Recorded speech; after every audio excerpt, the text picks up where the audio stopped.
मित्रों, आज भारतीय जनता पार्टी के केंद्रीय चुनाव समिति हमारे राष्ट्रीय अध्यक्ष माननीय नितिन गडकरी जी के नेतृत्व में हुई और हमारे पार्लियामेंट्री पार्टी के अध्यक्ष आडवाणी जी, दोनों सदनों के विपक्ष के नेता सुषमा जी और अरुण जी और बाकी सब सदस्य उपस्थित थे। दो प्रदेशों के चुनावों के बारे में केंद्रीय चुनाव समिति ने चर्चा की। कर्नाटक में एक राज्यसभा सीट खाली हुई है श्री राजशेखर मूर्ति जी के निधन के कारण और 1.25 साल का कार्यकाल बाकी है। उस उपचुनाव के लिए केंद्रीय चुनाव समिति ने भारतीय जनता पार्टी के राष्ट्रीय उपाध्यक्षा और हमारे कैंपेनर श्रीमती हेमा मालिनी को तय किया है।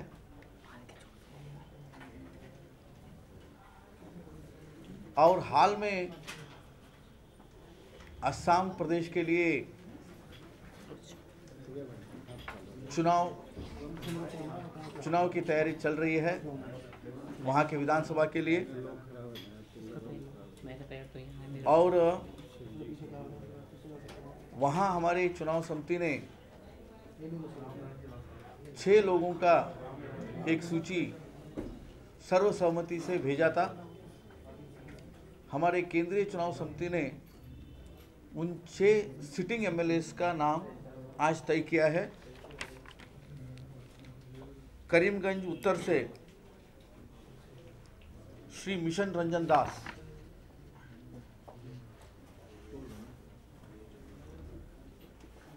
दोलाई सुरक्षित सीट है, शेड्यूल कास्ट, वहां से श्री परिमल शुक्ल वैद्य, बेहाली से श्री रंजित दत्ता,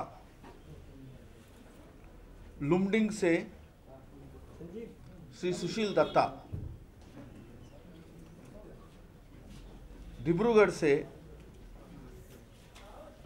श्री प्रशांत फुकन,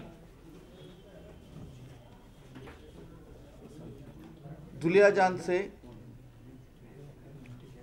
श्री रामेश्वर तेली। ये 6 लोग हमारे सिटिंग एमएलए है। ये 6 नामों को केंद्रीय चुनाव समिति ने आज तय किया है विधानसभा लड़ने के लिए। और असम में कांग्रेस के खिलाफ एंटी इनकम्बेंसी है और भारतीय जनता पार्टी असम चुनाव को बहुत गंभीरता से लड़ रही है। और इसलिए चुनाव घोषणा होने से पहले ही कैंडिडेट्स का निर्णय करने का, तय करने का हमने प्रक्रिया शुरू कर चुके हैं। हमारे प्रदेश, वहाँ उस प्रदेश के प्रभारी विजय गोयल जी वही हैं और दौरे कर रहे हैं। और फ्रंट फुट फॉरवर्ड इस तरीके से हमने ये 6 नाम आज घोषणा किया है। धन्यवाद सर। आपको कुछ कहना? जो सदन नियम कानून से चलता है और सुषमा जी को, जेटली जी को नियम कानून का ज्यादा ज्ञान है और एक समय में एक ही प्रस्ताव लाया जा सकता है, भ्रष्टाचार को मिलाकर कोई प्रस्ताव नहीं हो सकता है। जेपीसी के मसले पर क्या टीडब्ल्यूजी या कम पूंजी पर, किस पर, आदर्श किस पर आप तैयार होंगे? एक पर प्रस्ताव आता है। भ्रष्टाचार अपने आप में एक समग्र मुद्दा है और यदि उस समग्र मुद्दे में एक कई पहलू है, यानी आदर्श हो, 2G हो और कॉमनवेल्थ गेम्स का हो, इसलिए भ्रष्टाचार लेकर के एक ओमनिबस प्रस्ताव लेके आ सकते हैं। सरकार ने कहा एक समय में एक ही सब्जेक्ट का प्रस्ताव आता है। मैंने कहा ना, भ्रष्टाचार एक सब्जेक्ट है।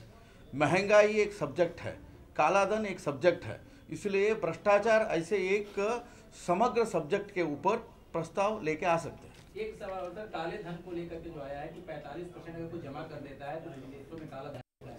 क्या बीजेपी इस बात को स्वीकार करे कि जो लोग चोरी करके विदेशों में अपना पैसा रखते हैं देश में लाके 45% दे करके व्हाइट मनी करें? ये सारा चर्चा करने से पहले यानी जो काला धन है अन्य देशों में कितने हैं, स्विस में कितने हैं, उसके लिए जो समझौता करना चाहिए वो भारत सरकार मनमोहन सिंह जी के नेतृत्व में अब तक क्यों नहीं की?